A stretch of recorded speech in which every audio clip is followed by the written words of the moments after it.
Alamin natin kung sino ang may anong bilis. Oh, ang bagal ko. Mabilis ako! At nasa gitna ako at kakain tayo ng masarap na Pringles noodles.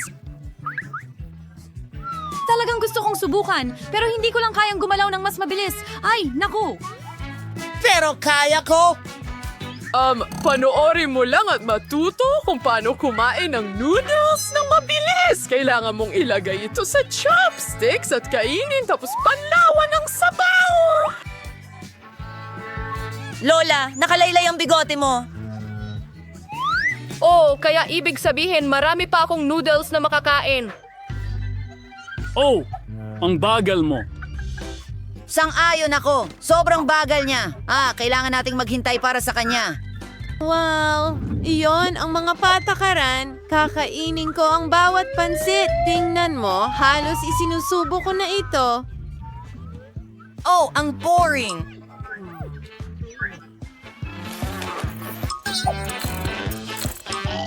Oy, Lola!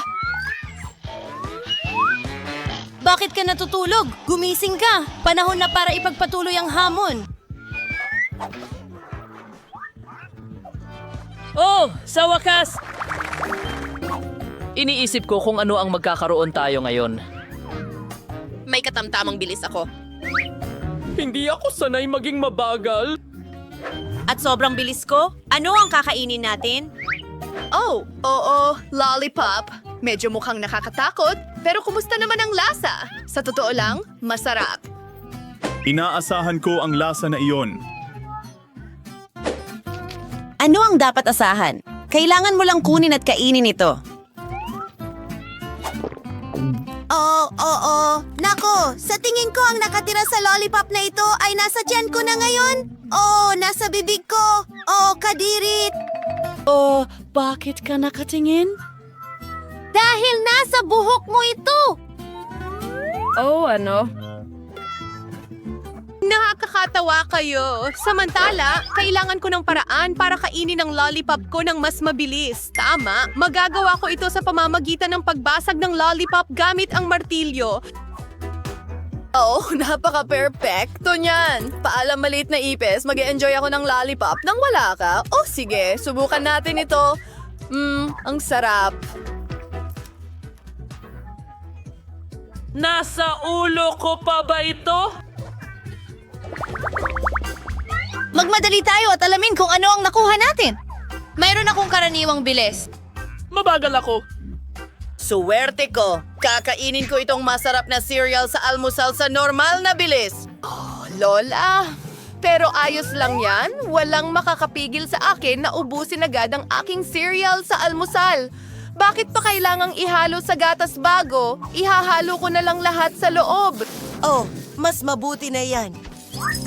Ayos lang sa akin. At maggatas tayo. Oh, medyo masakit yon. Oh, Lola, pasensya na. Oh! Hindi ka panipaniwalang masarap. Ngayon, bubuksan ko ang gatas. Wow, Lola! Pati ang daldal mo sobrang bagal. Nasa pagkain ko na. Oh, please, huwag mo akong inisin. Sa wakas, mag-enjoy na tayo sa pagkain ito. Oo.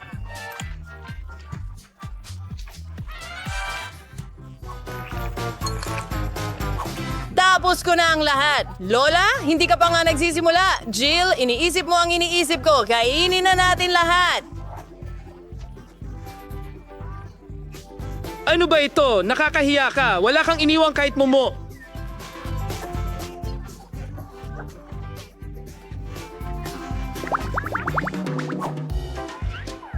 Yay, mabilis na ulit ako. Katamtaman ang bilis ko? Bibigyan ko ng oras pero malalasahan ko ang lasa. Wow, sorbetes! Ang sorbetes ay masarap kahit kainin mo ito ng mabilis tulad ko. Naku, sa tingin ko may mali sa akin. Sa tingin ko, nilalamig ako. Oh, kawawa naman. Dapat nating sukatin ang iyong temperatura. Oh, hindi ko pa nakita ang ganyan. Jill, kailangan mong magpainit agad. Magpapainit ako ng ilang damit para sa'yo at nang mainit na siya. Hintay, mas mabuti na yan!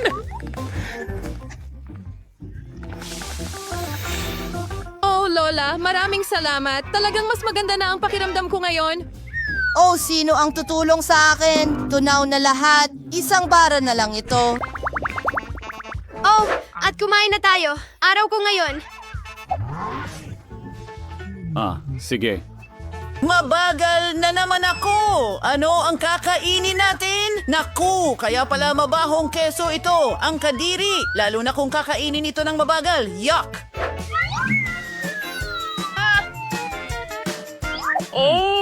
Oo, hindi rin ako tagahanga. Sana hindi ito kasing sama ng amoy nito. Oh, sana hindi ito ganun kakilakilabot. Tama, alam ko kung paano ito kainin ng pinakamabilis. Ang kailangan mo lang gawin, tunawin ito. Oh, ano ang ginagawa niya? Tutunawin ko ang lahat ng ito. Tapos na! Mas mabilis ko itong mainom kaysa kainin. Oh, hindi ako makapaniwala na ilalagay ko ito sa bibig ko. Nakakadiri. Oh, sobrang kakilakilabot.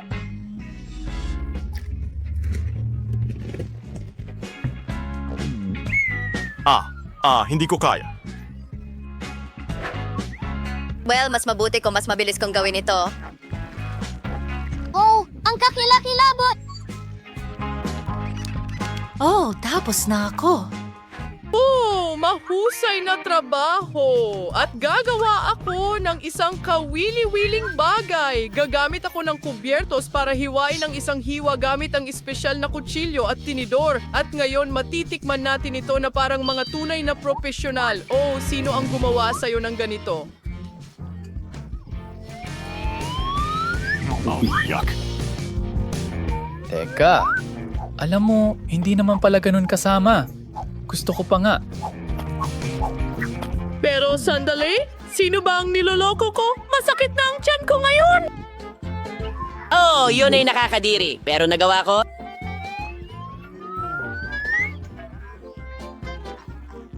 Nako, grabe. Hindi ikaw lang ang gumawa nito. Ginawa natin ito. Yuhu. Hey, Bobby. Alam kong ikaw ito. Hindi. Oh, kalma lang. Tingnan natin. Magiging mabagal ako? Katamtamang bilis ay okay sa akin. Mabilis ako. Oh, pagdating sa isang buong timba ng KFC na manok, palagi akong mabilis. Oh, ang saya na may ketchup. Oo. Isasawsaw ko ang manok sa ketchup para lubos na matakpan ng sarsa. Pagkatapos ay talagang may enjoy ko ito. Oh? Oo. Alog. Perpekto. At hindi natin kailangan ng mga buto.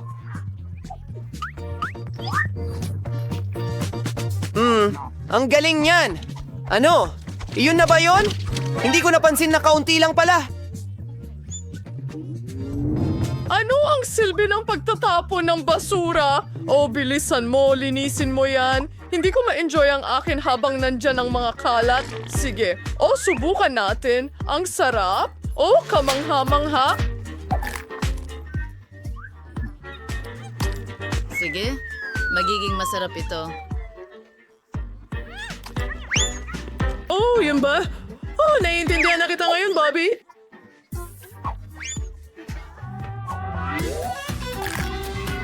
Lola, bakit hindi tayo kumuha ng ilang drumstick mula kay Jill? Hindi naman niya mapapansin. Oh, magandang ideya yan, Apo. Ano? Nasaan ang manok ko? Bakit? Kaya ayoko maging mabagal. Ito na tayo! Jill, ano ang ginagawa mo? Gusto ko ng french fries. Aba, madali lang yan. Kaya ng mga tao yan. Kailangan ko talaga ng mantika. Kailangan kong lutuin ang fries kahit paano. Oh, gawin na natin ito. Nilalagay ang mantika sa kawali at ilang fries. Kumakalat ang mantika kahit saan. Oh, Apo! Kailangan itong patayin ngayon. Oh, pasensya na, Jill. May kaunting bula ako sa'yo. Pasensya na, mahal. Hayaan mong punasan ko ito. Oh, huwag gawin yan! Kaya ko itong gawin mag-isa! Ang aking french fries! Oh, puro foam at sunog na sila. Pero may naisip ako. Lagi akong may KitKat sa aking bulsa. Kung hatiin mo ito sa mga stick, parang fries ito, alam mo? Pero chocolate fries. Sa kaunting galaw, nagkaroon tayo ng ilang chocolate fries. Ilagay natin ito sa pakete at sa plato. Saan tayo makakapunta ng walang sarsa? Pero sa pagkakataong ito, gagamit tayo ng tsokolate na syrup. Siguradong gagana ito. Ano sa palagay mo? Ito ay napakasama. Ipapakita ko sa iyo kung paano ito lutuin. Una, aalisin natin ang frozen fries dahil hindi talaga ito para sa atin. Babalatan natin ang patatas at hihiwain ito. Opo, nang may bahagyang galaw. Well, professional ako. Palagi akong may mga orihinal na ideya, kaya gagamit tayo ng lumang Chinese na recipe. Ilalagay natin ang patatas sa pagitan ng mga Chinese na chopstick at hiwain ito, pero hindi hanggang sa dulo. Ilagay ang lahat sa isang skewer. Perfecto. Ngayon, kailangan nating ilagay ito sa oven at hintayin na maluto ito. Oh, ayos yan. Nagpasya akong pakuluan ang aking patatas. Sa tingin ko, mas magiging madali itong lutuin ang paborito kong patatas sa paraang iyon. Kailangan nating durugin ang patatas. Magiging mashed potato nga ito. Tapos na! Huwag kalimutang lagyan ng asin. Magdagdag ng kaunting harina. Ayun, okay na.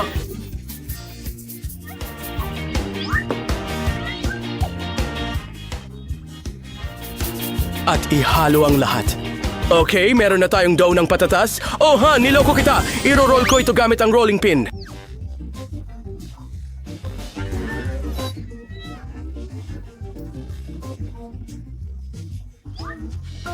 Astig! At ang paborito kong mug na may ngiting mukha ko.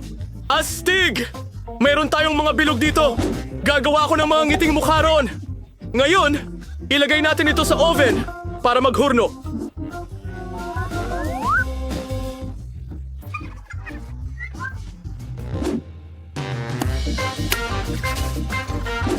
Handa na sa aking malga ng patatas. Oh, mukhang kamangha-mangha. Kailangan natin ng sarsa at gagawa ako ng homemade na ketchup. Kailangan ko ng isang kamatis at ilalagay natin ito sa blender.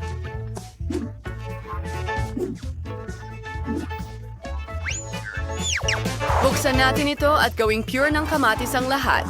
Sige, ibuho ang lahat sa isang lalagyan at isang dahon ng basil. Perfecto.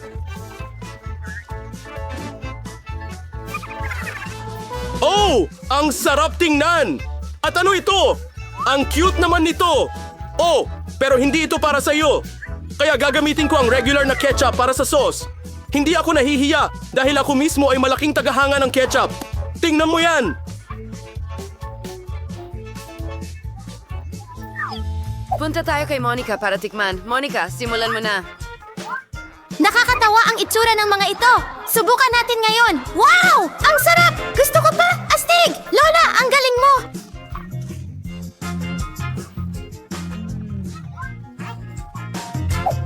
Ano ito? Mga fries ba ito ng McDonald's? Hindi sila. Subukan natin ito sa sauce. Chocolate syrup at KitKat. Ayos, sis! Ano ang ginawa ng chef? Medyo kakaiba ito.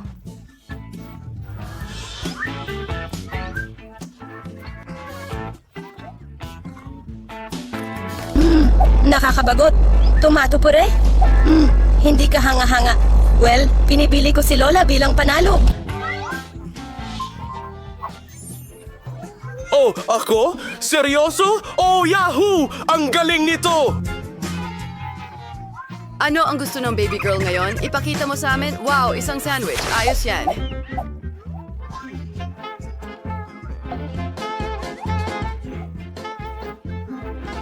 Sige! Gawin natin ito. Mga kaibigan, handa na ba kayo? Hindi naman ito pagkain. Isang merienda lang. Lagay natin ang tinapay sa toaster at maghintay ng kaunti. Oh, medyo Oh! Nagulat ako. Naku, grabe. Salamat! Oh, salamat, salamat mga babae. Balik sa pagluluto, gumagawa ako ng peanut butter sandwich kasama ang aking signature na strawberry jam. Gustong gusto ito ni Munting Monica. Oh, ang bango. Lagyan natin ng kaunti ang kabilang kalahati ng tinapay. At wala, narito ang aking magandang sandwich.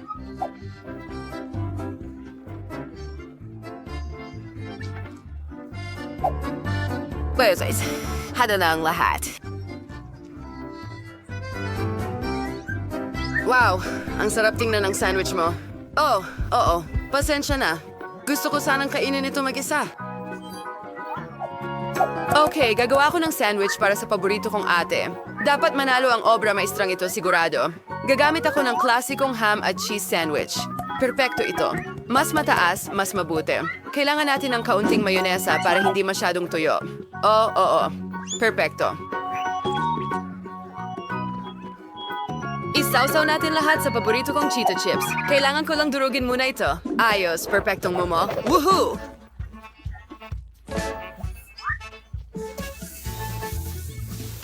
Nakuha namin ito. Pero hindi lang yon. Kailangan kong iprito ang sandwich sa mantika para umabot ang stretch ng keso hanggang China. Oh, oo. Tapos na. Ngayon yan ay seryosong masarap. Natatakam na ako. Oh, bakit ganyan kayo tumingin sa akin? Nagsimula akong gumawa ng sarili kong sandwich matagal na. Bueno, gumagawa ako ng sarili kong tinapay at kailangan ko ng masa para doon. Pero una, kukulayan muna natin ito.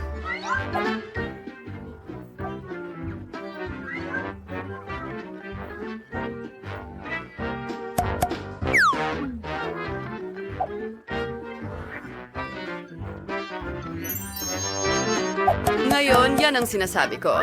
Papalaparin natin ito gamit ang aking professional na rolling pin at magiging makulay na parang bahaghari. Isusubo na ito sa oven para maghurno. Buti na lang may superpower oven ako na nagagawa lahat sa ilang segundo. Perfecto.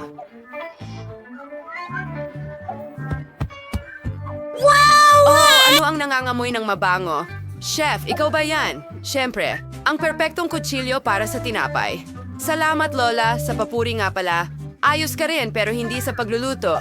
Sige, hinihiwa ang tinapay at nagdadagdag ng ibang palaman. Kailangan ko talaga ng rainbow cheese. Ginawa ito lalo na para sa akin. Pinalaki sa mga bukirin kung saan nanginginay ng mga unicorn. Tapos na lahat. Wow! Ang kakaiba ng mga sandwich! At ang laki nito? Tingnan natin! Wow! Ang sarap-sarap nito! Anong laman nito? O, keso at ham. Anong susunod? Mukhang masarap ito, pero subukan natin.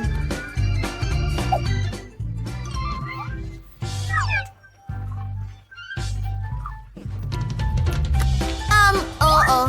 Masarap. Anong susunod? Wow! Rainbow cheese sandwich. Pero ano kaya ang lasa nito? Medyo masarap.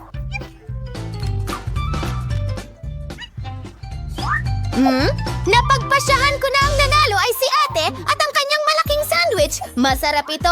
Oo. Ako ang pinakamahusay.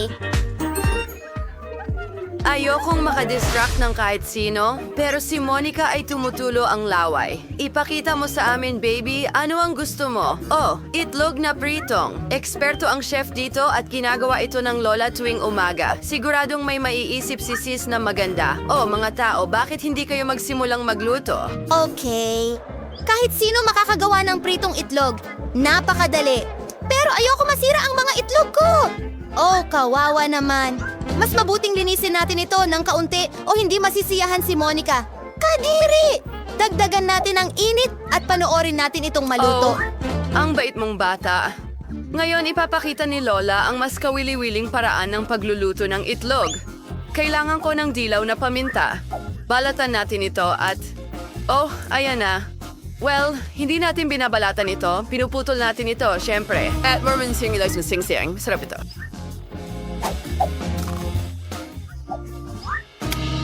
Bakawad na yung birthday na kewad and dice, just kewad and ilay ang link niya sa sing-sing ng paminta daw.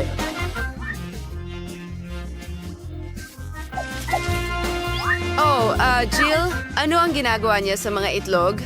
Okay, binabasag ang mga ito sa ating mga pepper ring. Tara, magluto na tayo. Oh, ang ganda. Oh, ang putahing ito ay nagpapaalala sa akin ng mga bulaklak. Inilalagay na ang lahat sa pinggan at tapos na. Oh, Lola, kailangan kong kumuha ng ilang itlog at basagin ang mga ito sa mangkok. Magaling, sapat na yan. Ngayon, kakailanganin ko ang aking bagong kasangkapang pangkusina para ligtas na matanggal ang dilaw ng itlog at iwan ang puti lamang sa mangkok. Pakiusap! Oh, gusto mong makipaglaro dito? Sige, heto Wow! na. Ang astig naman yan! Ang ulam na iyan ay mukhang nakakatawa. Kailangan lang ng kaunti para mapasaya ang bata. Kailangan ko ng magandang mixer para palaputin ang puti ng itlog hanggang maging foam. Perpektong pagkakahalo. Ayos. Ngayon, ilalatag natin ang lahat sa parchment.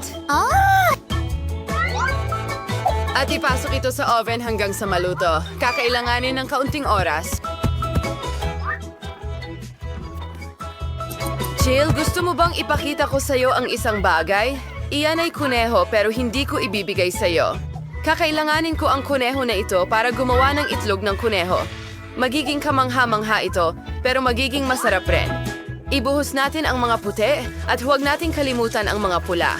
Magiging mabuti ito para sa mga mata. Ngayon ay kailangan nating ihanda ang lahat. Oh, may naaamoy akong nasusunog. Oh, hindi! Nakalimutan ko ang aking mga itlog. Paano ko ito ipakakain kay Monica? Pero may naisip akong paraan. Maaari akong gumawa ng itlog na yogurt. Oh, sige, wala na. Nakita ko ito sa TikTok. Magsimula na tayo. Kailangan kong maingat na ilagay ang yogurt sa plato sa hugis ng itlog. Oo. Pasensya na, Lola. Talagang kailangan ko ng tulong mo. Oh, medyo mahirap. O, paano natin ito bubuksan? Go, go, go! Nako, ano yun? Gusto ko itong subukan! Ang dali nitong buksan!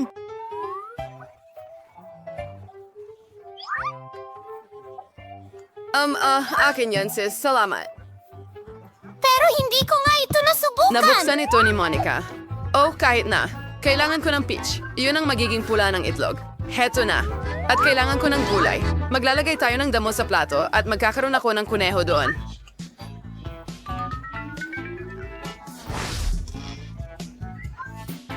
Tapos na, ang cute na ulap na ito ay magiging perpekto. Parang sinag ng araw. Oh, wow! Ang tagal kong naghintay! Magsimula tayo sa tinidor at kutsilyo. Susubukan ko muna ang mga itlog ni Lola. Tingnan natin! Oh, parang kakaiba pero, masarap. Salamat, Granny. Anong laman nito? Hindi naman mukhang itlog. Subukan nga natin.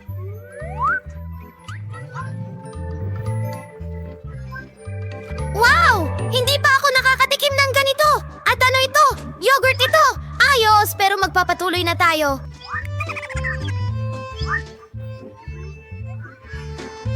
Ano ito? Astig! Oh, maganda yan. At yan ay isang ulap. Teka, kamangha-mangha ito. Aba, panalo si Chef sigurado.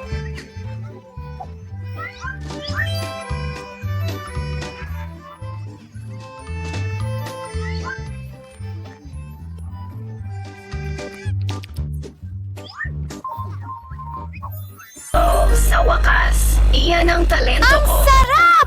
1,000,000 na